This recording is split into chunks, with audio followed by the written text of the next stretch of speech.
Today on Indie Thinker, we'll look at the strange disappearance of Dr. Anthony Fauci, why the left isn't too concerned looking for him. If so, they'd be calling Agatha Christie already. Nope, they've got other things to worry about because gas prices and other bad policies are continuing to haunt them. But don't worry, they're going to Venezuela to look for help. That can't possibly go bad. And then finally, we'll look at the anti-grooming bill that just passed the Florida Senate. We'll talk about that and much more on today's show.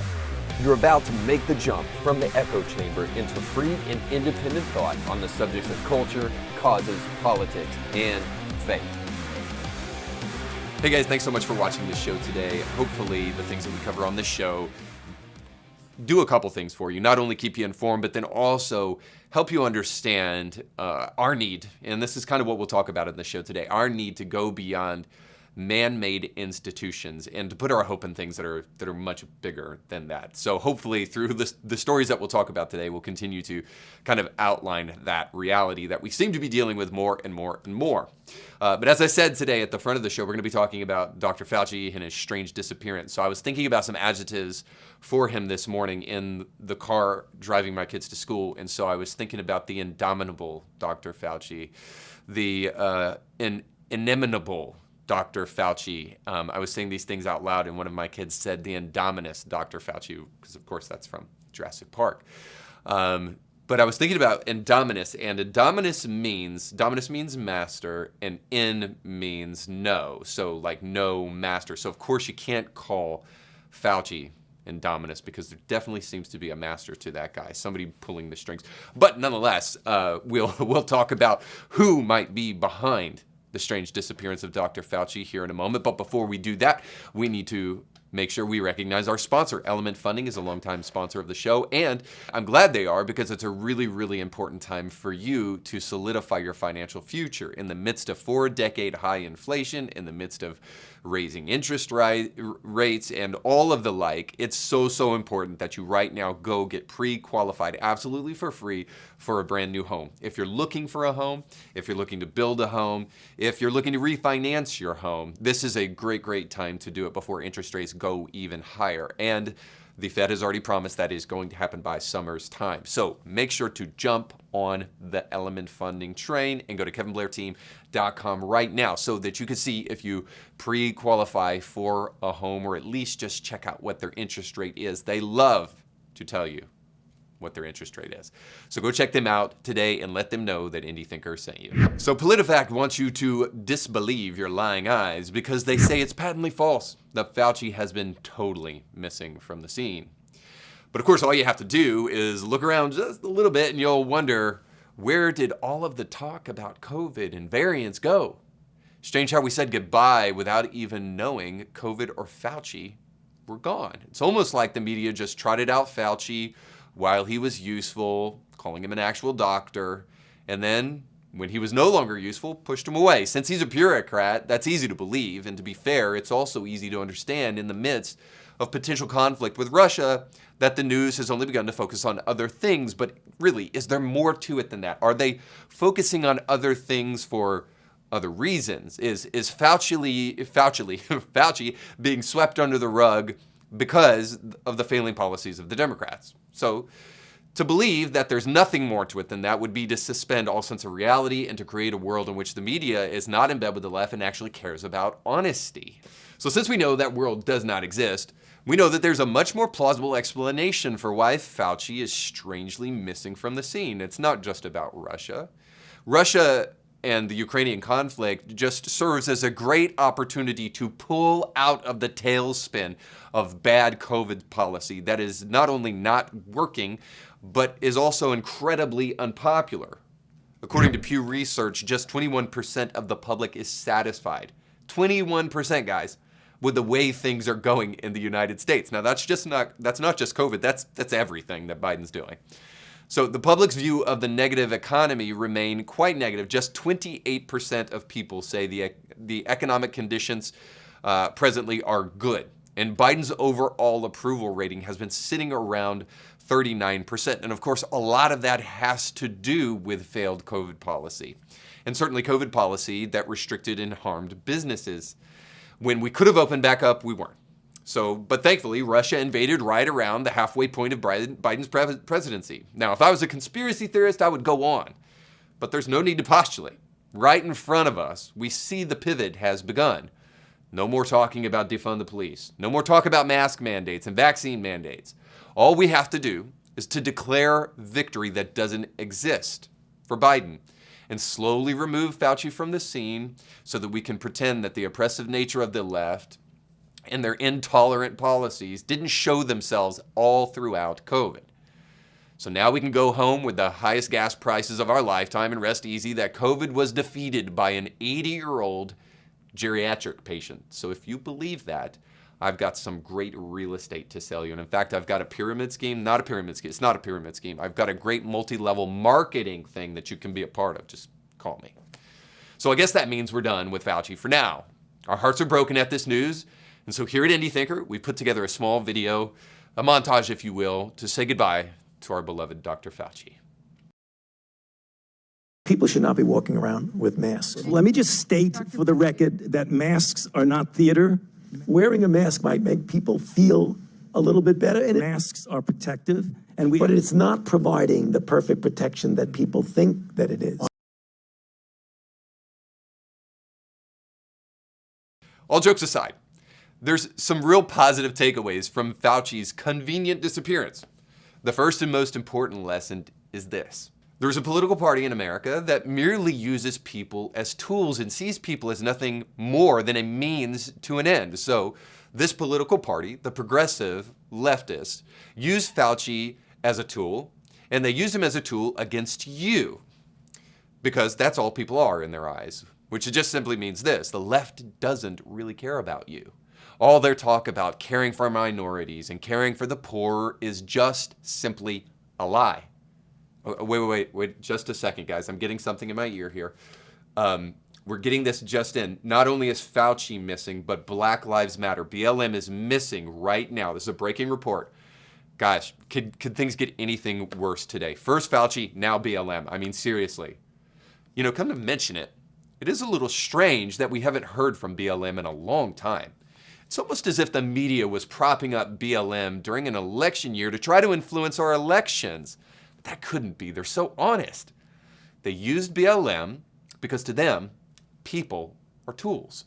People are a means to an end.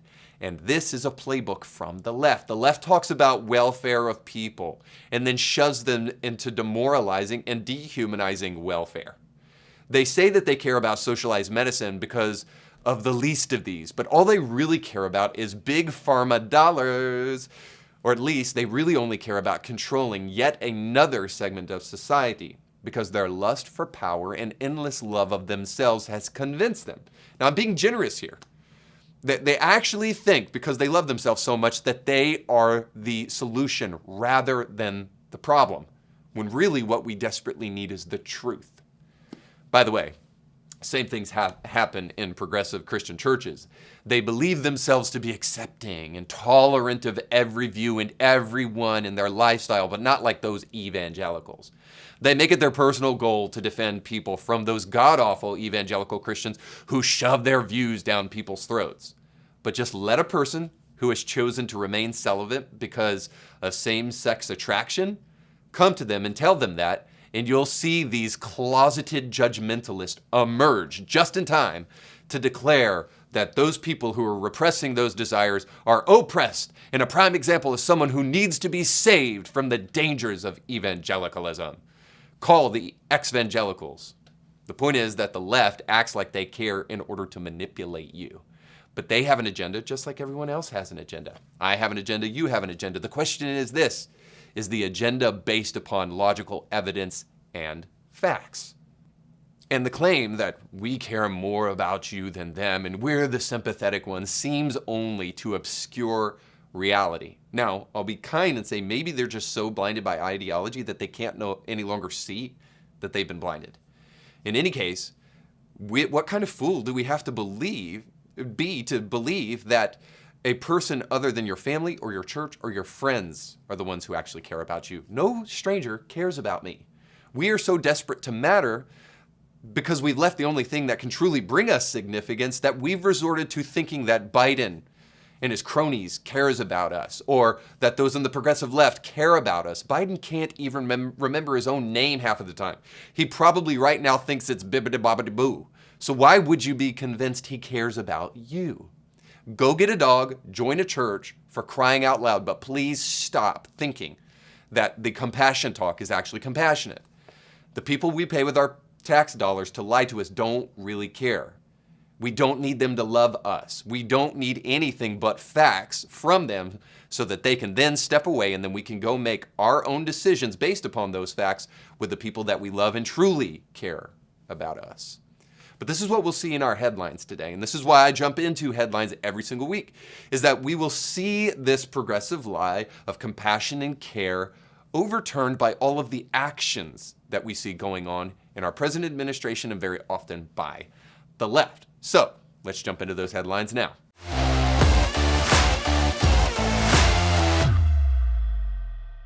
So just the other day, Biden announced that there's been a ban on Russian gas. Now, before we jump into the clip I want to show you guys, I want to be fair here and say, in the aftermath of this Ukrainian invasion, Biden has been a lot more proactive. It would have been nice, as I've stated many, many times before, it would have been nice if Biden had jumped into action way, way, way before the invasion.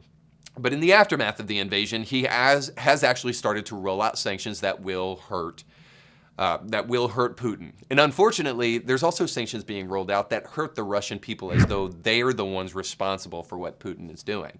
I don't want to get into that, but suffice to say, canceling Netflix subscriptions for civilians and canceling Visa accounts and making Russian citizens unable to get their money. I mean, we have some credible reports, too, that the Russian citizenry is actually very, very against what Putin is doing. So I don't think it's right to do that. And perhaps, I really don't think it's right because the other side of that pendulum always needs to be understood, which is just this. We already saw that when the left doesn't like what you're standing up for, they will go to no ends to absolutely rob you of your civil liberties. This is what happened in Canada with leftist Prime Minister Trudeau, when he was telling banks to go ahead and freeze the accounts of people who had given like $50 to the Freedom Convoy and the like. And so there's obviously some real great dangers here with some of the sanctions that have been rolled out against the citizenry of Russia. But on the backside of this, I have to say, I didn't think that Biden was really going to go to the length of really canceling Russian gas, but here we are, and he's done it. And of course, you guys probably, even if you didn't know it before now, you saw it in the gas prices. And those are going to continue to go up, by the way. But here is the real problem with the ban on Russian gas in the midst of everything that's going on in our country with the progressive left. But we'll let you first hear it from Psaki herself. Those years where it would, take to bring down prices, as you're saying, we should just continue to buy Russian oil? Well, again, Jackie, I think you're familiar with a number of steps we've taken, a historic release from the Strategic Petroleum Reserve. What we can, let me finish. What we can do over time, and what this is all a reminder of in the president's view, is our need to reduce our reliance on oil. Okay, so the great news here is that this is a reminder to us that we need to move to green energy. Well, here's the problem.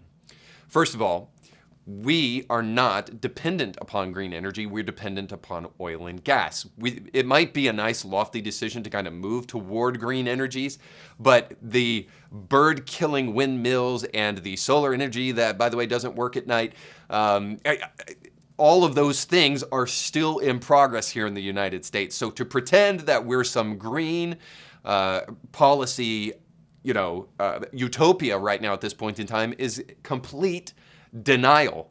Yes, it's a reminder that dependency upon oil and gas is important. The fact that we're talking about green energy right now in the midst of needing energy now just seems to be totally ignorant. But it doesn't stop with Psaki here, or Psaki, however you say her name, because also our great and awesome Transportation Secretary, Pete Buttigieg, is it Buttigieg? I think it's Buttigieg. Anyway, he has come out and told us that it's okay because this is just another reminder to us of why we should go be getting electric cars. Clean transportation can bring significant cost savings for the American people as well. Last month, we announced a $5 billion investment to build out a nationwide electric vehicle charging network so that people from rural to suburban to urban communities can all benefit from the gas savings of driving an EV. So let me get this straight. Not only are we in denial over the fact that we need just green energy when we need energy now, not later, but also we're in a healthy amount of denial as to what people can afford. So people are complaining about gas prices now. So the answer to that, to our elitist class, is to go buy a car that will cost you estimated about $60,000, so probably $30,000 more or so than a baseline SUV, and probably $35,000 to $40,000 more than a baseline sedan, somewhere around that ballpark. So the answer to really difficult gas prices rising up is to go take out a second mortgage on your home and to go buy a car that you can't afford. So that's their answer here.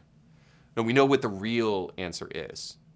So for Biden, the real answer has been, let's pat ourselves on the back for being green, and let's just put badges of honor on our clothes that we were able to listen to a 16-year-old Swedish girl chastise us and actually take that seriously. And let's call ourselves green energy, but then let's go exploit the second world and the third world. Let's go exploit them and get gas from them. Because just recently we've seen that now Biden is going to places like Venezuela to ask for gas and oil. The left, who always talks about the neo-colonial imperializing West, especially America, these are the ones who are now taking us to exploit a third world country to get gas and oil from them. So you guys do the drilling so that we don't have to do it back here, so that we can pat ourselves on the back, make ourselves feel better about being green. Like, this is the policy procedure. I mean, this goes back to the theme of the show today, that the left sees people as tools. They see policies and procedures and institutions in the same way that they see people, because they have a collectivist mentality. They see people like they see institutions rather than see them as individuals. And this is why they can go exploit these people who are dealing with really, really difficult times in their country right now and go tell them to drill on their land while we say, well, look at how green we are here in the West. If anything, this is just a further reminder that green energy has moved us more into dependence upon gas and oil, but now it's moved us into dependence upon foreign gas and oil, making our illogical and irrational just lust for green energy completely a national security threat. So now we're dependent upon totalitarian dictatorships. Not, it was bad enough with Russia, so we moved on from one dictator to another dictator so that we can get oil and gas from now Venezuela. Certainly there are other options. We could be drilling here.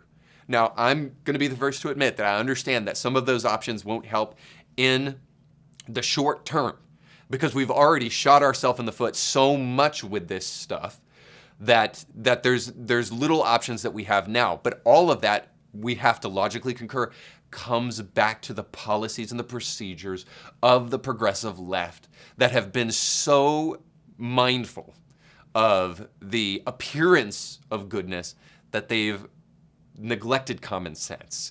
So there are other options, but we're seeing right now that those other options are only to go in the short term to places like Venezuela. And now, our next headline, Russia is angry. So right now, yeah, we're jeopardizing our relationship with Russia with all the sanctions that we're rolling out with them, because we're dependent upon them to try to broker a deal with Iran. And at the same time, we're also trying to work with another foreign dictatorship in Venezuela to try to get gas from these guys, all because we've shot ourselves in the foot. Now, to understand completely, guys, how important it is that we not be dependent upon foreign gas and oil, in case we didn't already know, let's take just a little journey down to Venezuela. Because ultimately, why do we really care if we're making Russia mad? The real question is why are we exploiting Venezuela? So let's look at Venezuela and let's kind of just go back in time and see what's going on there and why it might not be a really good moral choice to go be dependent upon foreign gas and oil. So according to the Human Rights Watch, Venezuela is facing a severe humanitarian emergency, with millions unable to access basic healthcare and adequate nutrition. Limited access to safe water in homes and healthcare centers has contributed to the spread of COVID-19. In September, a fact-finding mission appointed by the United Nations Human Rights Council found high-level authorities responsible for atrocities that they believed amounted to crimes against humanity. The government of Nicolas Maduro and its security forces are responsible for extrajudicial executions and short-term forced disappearances and have jailed opponents, prosecuted civilians in military courts, tortured detainees, and cracked down on protesters. They used a state of emergency implemented in response to COVID-19 as an excuse to punish dissent and intensify their control over the population. Boy, maybe that's why they're using Venezuela. They sound very similar to each other, punishing people and using COVID-19 as an excuse. Among the issues facing Venezuelans is persecution of political opponents of the socialist dictator they call president. Between 2016 and 2019, some 19,000 people were killed allegedly for resisting authority. And then there's reporting from the BBC specifically, and many others, who detail the current state of Venezuela, saying, the South American country has been caught in a downward spiral for years, with growing political discontent further fueled by skyrocketing inflation, power cuts, and shortages of food and medicine. Also sounds familiar, by the way, guys. Goes on to say that more than 5.6 million Venezuelans have left the country in recent years.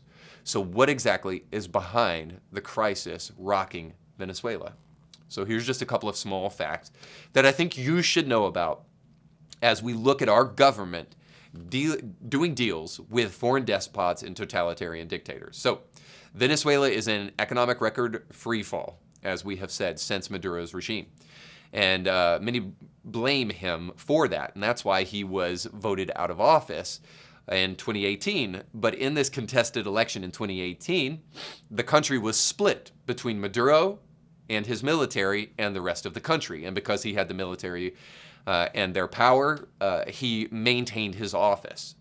All right, so not the least of the problems with all of that said that's going on right now in the government is that the Venezuelan government withdrew from the American Convention of Human Rights in 2013, making way for deplorable conditions during COVID-19. And as a result, millions have fled the country illegally and millions more have suffered from the effects of those policies in a time of pandemic. So the only two questions that I have, according to what's going on in correspondence to what's going on, is this.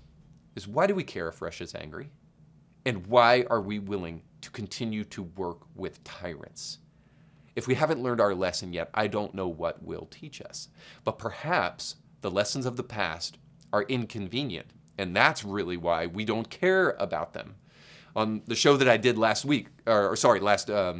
Tuesday, this past Tuesday, I talked about the progressive left and how they're more interested in progress than they are in the actual truth. And they'll even walk backwards if it feels like progress to them. Now, I'm trying to not make this ad hominem. I'm just merely trying to suggest with the evidence that I just showed you that when we talk about the left caring, if they cared, they would not have put us in a place of dependence upon foreign oil. If they cared, they wouldn't care about what Russia says because they wouldn't need to be dependent upon Venezuela. Because at the end of the day, this is the point, is that if Russia is mad at us for what we're doing to them and Venezuela is merely just kind of a puppet state of Russia, then what makes us think that we can trust Venezuela? What makes us think we could trust them regardless, right? But what makes us think we can trust them in the midst of that? So we're making Russia mad, which will inevitably make Venezuela mad, and it puts us in a real predicament because we have been following policies that are more emotions-based than fact-based. And now we find that the end result of those things is destruction. And so an honest and thinking person has to come away with this understanding. The progressive left continues to use things as tools for policy procedures rather than actually caring about how these things will impact people. And that's what's happening in Venezuela. But we can see this repeated throughout history. The only question is are we going to pay attention? Of course, that famous quote continues to come back to me, especially in a time right now where we're seeing upheaval in Russia and the Ukraine, and just simply says this, that if we don't learn from our past, we're destined to repeat it. And that brings us to our kind of final headline, if you will, but final thought along with these headlines is just recently I watched an old movie. It's called 5 Days of War, and you can find it on Tubi. Now, it's a great movie. It's got Val Kilmer in it, which I'm a big fan of ever since Tombstone, ever since Top Gun. There are no two better characters than Iceman and Doc Holliday. And so Val Kilmer's a great, very short part in the movie, but more importantly, this movie is kind of an almost docu-movie, if you will, about what took place in Georgia when Russia invaded. Now, it's so eerie and so ironic that I just had to tell you guys about it. It's free to watch, so you need to check it out, but it is so eerie because of how similar it is to what is happening right now in the Ukraine. So a couple of takeaways from the movie, if I can give you a quick movie review. So the first one is this, is that it presents, and this was in 2008, it presents a time when journalism actually existed. So these guys risk their lives. They see multiple atrocities. I don't know how true to life it actually is, but suffice to say, it is based upon a true story. But needless to say, it does give you hope, or at least it once would have given you hope that journalism actually existed and journalism was actually alive. Now, hopefully there still are journalists like these guys out there still to this day. I sometimes wonder, to be totally honest with you. But it is kind of a flashback that just kind of helps you remember days gone by when journalism actually existed. And then the second thing it shows you is this pattern. It shows you this pattern in 2008 when Russia invaded Georgia. And then it shows you this pattern in 2014 when Russia invaded Crimea. And then it shows you this pattern now in 2022 when Russia is invading the Ukraine. See, Russia has a playbook, and their playbook is conquering territories that are close to their country and then blaming other people for their conquering. Really what they're interested in is expanding their landmass and expanding their reach and expanding their power. Which brings us back to this question that I've been asking, especially for those of us on the isolationist right, which I would not consider myself a part of. I understand we don't want to needlessly spill the blood of our sons and our daughters in America over this foreign war. But however, I think it is also blissfully and blindly ignorant to suggest that the encroaching nature of Russia upon other foreign countries is not a threat to us, and that the only time that they will ever become a threat to us is when they come knocking on our door. And perhaps when they come knocking on our door in our country and try to invade, it will be too late. I do believe that in the policy of deterrence. And so it's the one thing I would remind my brothers and sisters on the isolationist side, whether it be left or right, to keep in mind that no, we're not the world's police force, but we are those who have the power and the ability to do what is right and to secure our own interests. And by the way, the interests of the rest of the world, whether we like it or not. It's not a self-centered statement. America plays a role on the global scale of things. I don't care if you like it or not. I don't care if you think America is an exceptional country. I don't care if you're an anarchist and you want to burn it to the ground. You're only lying to yourself if you don't realize that right now America plays a role in the global community. And so what we do impacts others. And so our non-activity clearly impacts others as well.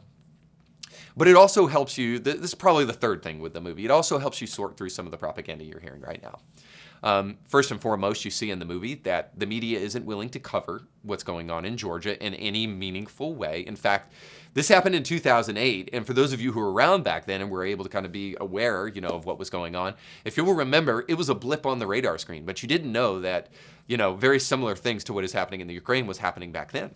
So at least there's a little bit more coverage going on now, but you can rest assured that the same kind of conspiracy to contrive and to conceal certain aspects of what's going on is definitely going to be happening in the media. And you don't know what to trust, because here's the other side of the thing. is that, of course, Putin immediately came out and said that it was because Georgia was being some type of aggressor. And you see this in the movie. He immediately comes out with the propagandist line that this is just Russia protecting itself. It's not actually Russia with lust and greed for power. It's the very same thing that's going on with Ukraine right now. And then on the other side of that, too, is we're also seeing some propaganda come out of the Ukraine, to be fair. So you see the tank that ran over that black sedan that was kind of rushing down the road all by itself, and that tank that crushed it. So supposedly and allegedly, that was a Ukrainian tank that ran over a Ukrainian civilian vehicle. And then you hear about the guys that were in the warship, the Ukrainian soldiers in the warship that were being invaded by another Russian ship, and they said, "F you, Russia," and that they were exploded and didn't care about it, and they were martyrs for the cause. But actually, what happened? Those guys were captured, and they're, as far as we know, still fine. And then we hear, I don't want to forget to mention this. We hear about the ghost of Kiev, right? Or Kiev, the ghost of Kiev, and we hear that that's probably most likely just totally not a thing, that all of that footage has either been enhanced in some way or at least is just totally fake. So needless to say, it's hard to know the truth, especially in a media that is dominated by one political class. So I would encourage you to watch this movie and just to come away with some thoughts as to how it can relate to what we're presently seeing right now. I won't make those thoughts for you. I will just merely say, especially in keeping with the theme of the show today, that we need to be very mindful of a leftist-controlled media that says that it cares about people and is interested in actually humanitarian crises, but maybe actually may have more of an agenda than we realize. Hopefully that's a mild enough suggestion, and there's probably much, much more that you can take away from it. All right, let's jump into our final segment, Christianity Not Today, and it's going to be a good one.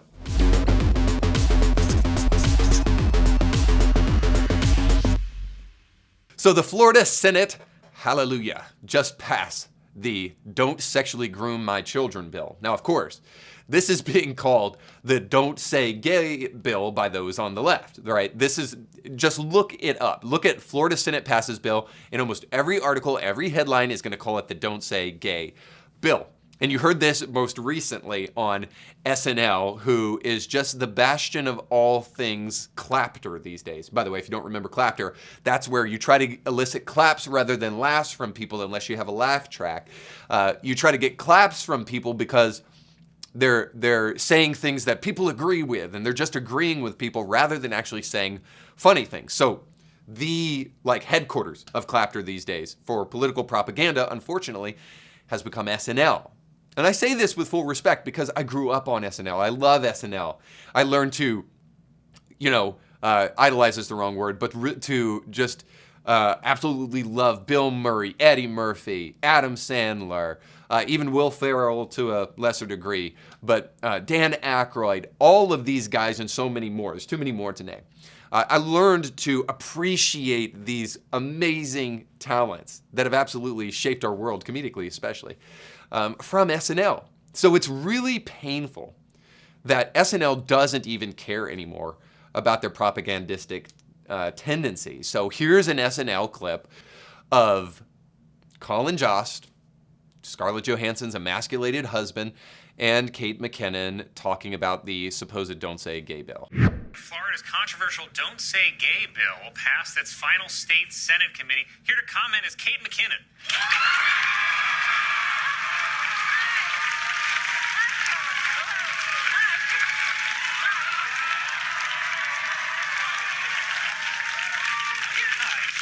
Thank you for being here. Well, I was sorry to barge in here like costume. I heard about this law, and I think it's amazing. Oh, you do? Yeah, because when I was in middle school in the 90s, I was kind of tortured by the constant use of the word gay, that's so gay, or ew, you're gay. It made me feel horrible. And to hear that Ron DeSantis has taken a stand and said, no, you cannot say gay in school anymore. I'm so jazzed. And in Florida, of all places. So actually, I feel like there's been a misunderstanding. See, the law actually means that you can't acknowledge that gay exists at all. What? All right, so the first thing I gotta say about this clip is that like Kate McKinnon is always just kind of like the hook, right? She always comes in at the last minute to rescue these talentless personalities on SNL. You know, she is always the like, while these guys are flapping around, they say, here's the funny thing, we'll just bring Kate McKinnon in. So I've seen that endlessly as I've watched SNL clips.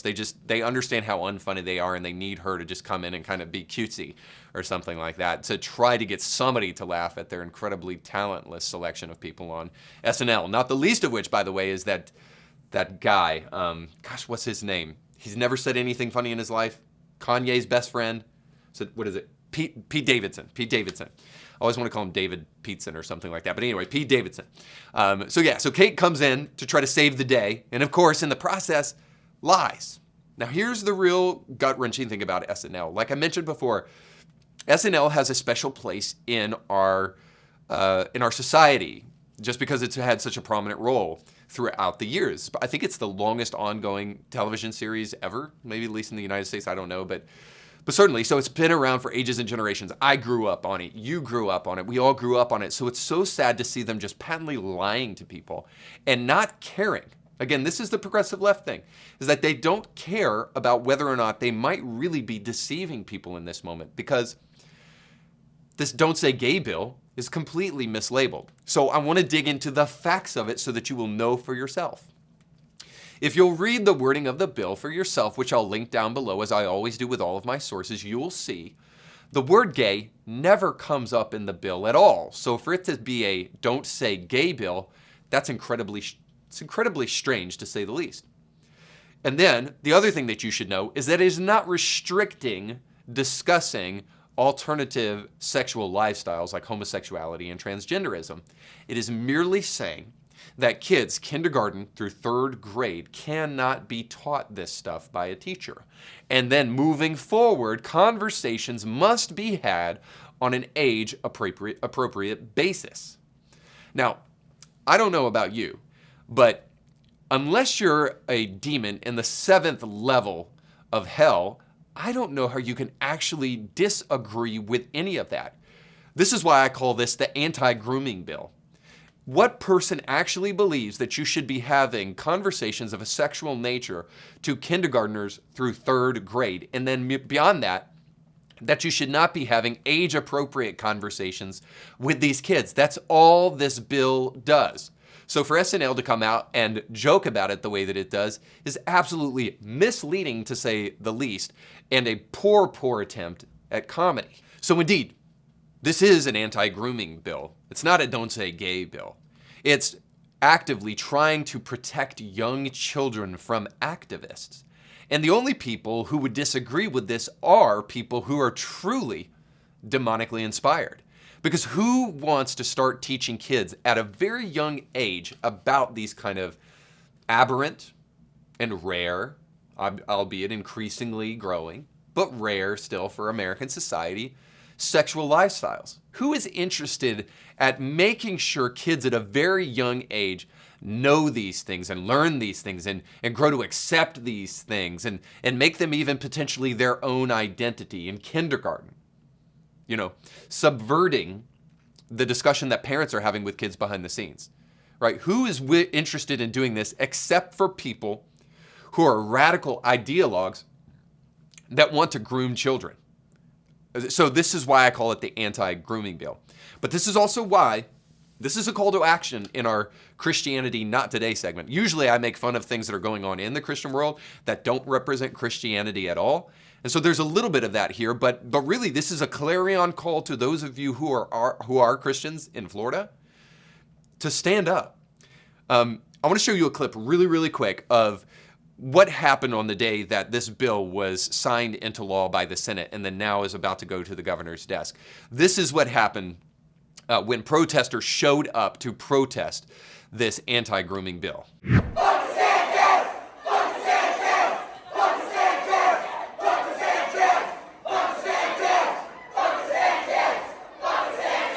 So here's the clarion call to action. When I saw this, and I saw that line of people down the hallway, I thought to myself about the story of David, that there were two crowds. There was the Israelites, and then there was the Philistines. And in the middle was this guy named named Goliath, who was yelling at the people of God that day, who was mocking them and who was deriding them.